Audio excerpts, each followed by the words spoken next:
All right, wargaming enthusiasts, 40K enthusiasts, Games Workshop enthusiasts. I've got an incoming question here, and it took a moment for me to kind of calibrate and really think about this. Why is Games Workshop, why is Warhammer 40,000, why is Age of Sigmar so crazy expensive? Does it really need to be that expensive? And can we cut down on that expense a little bit? And I needed to kind of step back for a moment when I was asked this question, because being a 40K Warhammer 40,000 enthusiast for many years, like, I've just been conditioned to pay Games Workshop prices. I don't always. Every now and then I'll be like, I'm not doing it. I'm out. I'm done. You know, I'm taking a little break. I've got enough plastic that I've got to paint. But at the same time, some new kits come out. When the new Necron stuff dropped for this edition, I was like, I'm in. You know, I absolutely need this. Years ago, standing on the Forge World line at Games Day, I was ready to drop on two Eldar Titans. You know, I had convinced myself. I had just poor impulse control. The only thing that stopped me was I was too scared to paint them. There's this threshold. Another buddy of mine with a Thunderhawk. There's this threshold where I find when I paint miniatures, if they get to a point in terms of not so much complexity, but expense, I become paralyzed because I'm like, what if I mess up? Well, I'm not really going to mess up because I'm taking my time. And if there were some aspects of the miniatures where I was having trouble, I would pull in a couple of friends that are amazing painters, far better than I am. And one of them's even a Golden Demon winner. I would be like, hey, can you give me some advice? Can you kind of help me out here? But that was that breaking point. Like, I literally froze online. And of course, everyone behind me, because they're going to sell out, they're like, get this guy out of here. Move him along. Like, yes or no. But the question is, why is Games Workshop so expensive? Yes, they are premium models. Yes, they are fantastic kits.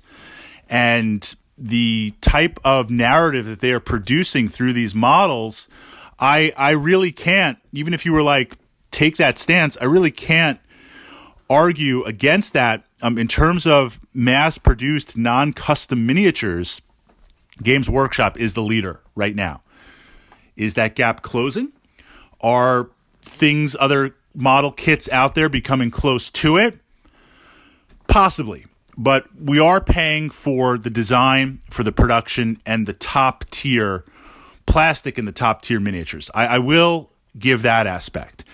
Now, if you look at what makes Warhammer 40,000 so expensive, and I would say more than Age of Sigmar, but Age of Sigmar is getting there, it's a little bit misleading because you see this idea that they've got some amazing starter sets, and they do. And I love just playing that narrative, just taking the starter sets and fighting with that. Even though they're not balanced, they never were meant to be. I think the starter sets alone, or using them to bulk your army, it's a fair price just for the miniatures and the models. And I'm discounting like the other stuff you get in the accessories and terrain and things. I mean, that's nice. It adds to the value, but we're looking at the core miniatures. Where 40K gets expensive, the number of models to play a regular game. And there's this duality of Warhammer 40,000 started out kind of as a skirmish type based game with Rogue Trader back in the day. It got bigger and bigger. The points in game of the models have come down, so you're playing bigger and bigger games. And of course, Games Workshop is facilitating big games. So you have some pretty big armies that you're going to bulk up, that you're going to pay. Now, adding to this for a moment, I'm going to kind of give a comparison. You guys can agree or disagree on this. I also love playing BattleTech. I've got a lot of BattleTech miniatures. But the idea behind BattleTech is it's a different gaming system. The miniatures never change. The stats never change. There's never any adjustments. Yes, you can customize. Yes, there's different variants of these mechs. But when I buy a Battlemaster, it stays a Battlemaster. And BattleTech is very much a one-time purchase. And you don't need tons and tons and tons of mechs. But even if you go just crazy and you're like, I want to have tons and tons of mechs, I buy 100 mechs. They're never changing. They are never cycling. Games Workshop is so expensive because once you buy your army, it's not static. And I'm not talking about, hey, let's add some new units every now and then or some variety. I've got my 10 units that I love to play, but once in a while I'll cycle in something else. It's more like every 6 to 8 months, things change for your army. Certain units that were very powerful are now just rubbish. You got to buy new units. Or they release new units, and in releasing those new units and models, they're very powerful. It's very seductive. You want to add to your collection. You want to grow your collection. So there's this duality of big games plus constant model cycle and rotation that, you tell me, $250, $500 a month for some of these players cycling in and out. Now, you can go and trade with friends. You can check out eBay. You can check out other sources and buy used or buy open. That's true, but that's not always possible for certain miniatures or certain aspects of the game. You can bring your costs down a little bit, but big armies plus constant cycle creep is just money, money, money.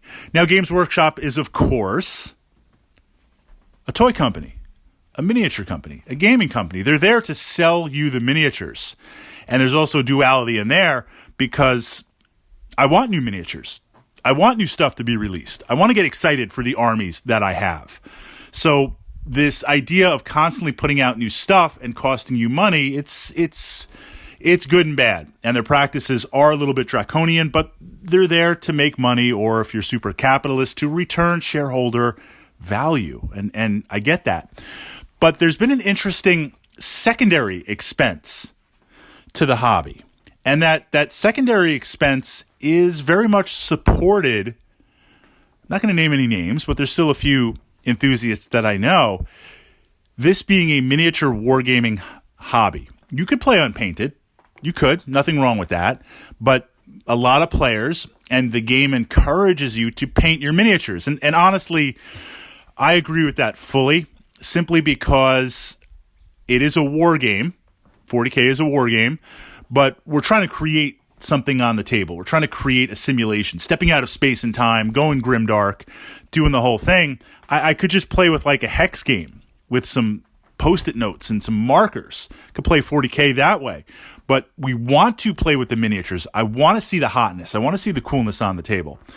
So painting your miniatures is very, very important. And we see this with all sorts of war games, whether it's Battletech or jumping into historical miniature wargaming. Some systems like X-Wing miniatures or Wings of Glory come pre-painted, but it's a similar idea. The X-Wing miniatures are pre-painted, but they could easily have just not been painted or been generic colors and playing that game that way. So painting is important. That requires an initial investment of hobby tools, of paints, of brushes, and other materials.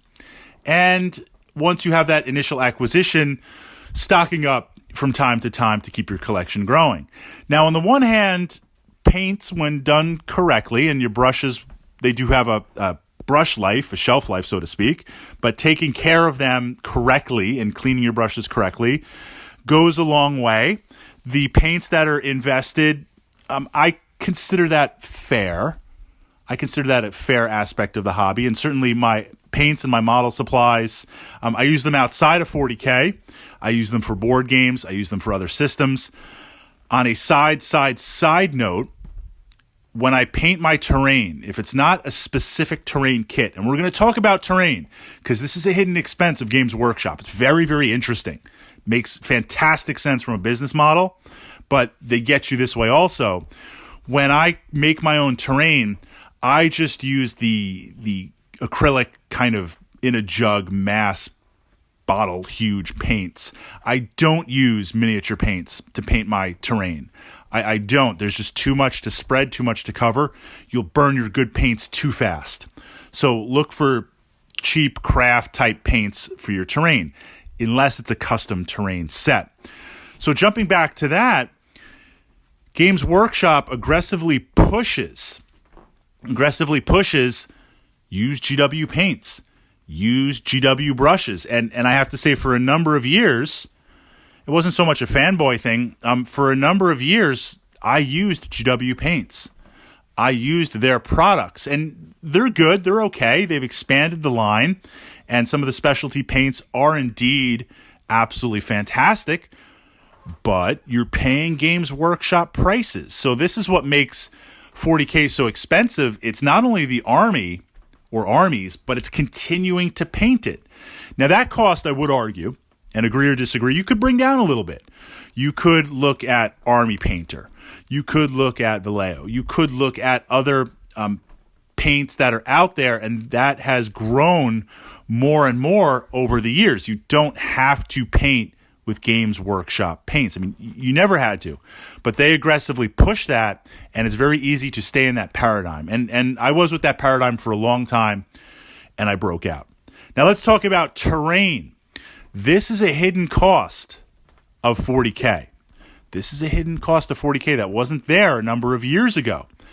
So the idea, it's a war game. We've got 3D miniatures. We want some terrain, whether it's a jungle world, a ruined city, or just kind of some terrain with hills and mountains, crashed battlefield, where we want something to fight over, not only for a tactical reason, get the high ground, get cover, but to look really good. And there have been some gaming tables that I've played on where I just like to step back for a few moments and be like, this is awesome. Just look at this. I've got my toys on the table.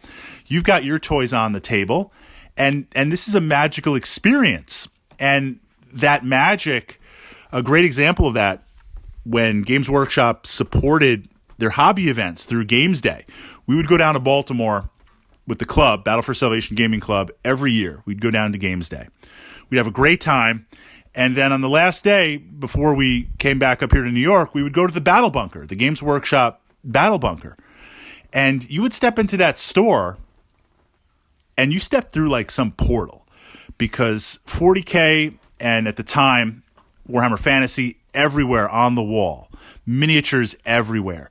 5 or 6 tables, literally with terrain, custom terrain. I felt like I was stepping into some White Dwarf battle reports. And every year, I would play a game with Bishop. We'd play 40K. We wouldn't tell each other what armies we're bringing ahead of time. We'd just show up. We'd play. And those memories, even to this day, like thinking about that right now, you can feel the love. You can feel the shift in my voice, because those memories come flooding back. I didn't win a game. Bishop is a great 40K player, but I had the best time of my life, and it was great to play on a table with amazing terrain. So that's an important part of the hobby, and I want to encourage you, side note, yeah, let's work on terrain, and I'm always working on terrain. But previously, you were kind of on your own with terrain. You'd see things in the 40K rule books where they'd talk about how to make terrain. You'd see some things in White Dwarf. There were tutorials online. You were kind of left on your own to make terrain. Well, now there's a whole line of Games Workshop terrain, which makes total sense. I believe, I'm trying to kind of dial back here through the warp. That was around, 2005, 2006, when Cities of Death came out, and they released the Cities of Death terrain, which was the Manufactorum and the buildings, the Imperial buildings. Then they had some other pieces, and steadily they've been releasing terrain kits, which I have to say are themed to 40K or Age of Sigmar, look absolutely fantastic. Now, this is where I'd argue and say those terrain sets look so amazing, and you're going to build them, that when I have the GW pieces that I do have, or custom terrain, I do use miniature paint on that terrain, because in essence they are miniatures, and I want to have that amazing paint quality. But for my generic terrain, I just use kind of the generic paints. But this is another way now where you've got your army, you've got your supplies. It makes sense to buy the model kits for terrain. And I won't say they're unreasonably priced, because you don't have to get the materials. It goes together. It looks great. It paints great. It matches the 40K experience or the Age of Sigmar experience. But that terrain, too, as they come out with new kits, that's another aspect of the hobby. So it really, really begins to add up. And you truly begin to see where 40K is a $1,000 plus regular hobby. And the question becomes, not so much is it worth it, because the time and effort that you put in to your army and playing games and creating memories with your friends and plugging into that community, looking back over my gaming life, I have those memories, I have those experiences, and those experiences were facilitated through 40K. And I would not trade those experiences, because thinking back to the good times that I've had and knowing that my armies and my hobby stuff is a gateway to future good memories, literally the memories that I'm creating now that I know I'm going to look back and be like, wow, remember that back in 2021, that amazing battle? That was awesome, and be inspired from it. It's a hard thing to say, but it is very, very deceptive with Games Workshop, because it is expensive and they will get you with everything and for everything, compared to other miniature wargaming systems where the price of entry is very, very reasonable and very, very minimal for the investment of what you need to play and to grow your armies.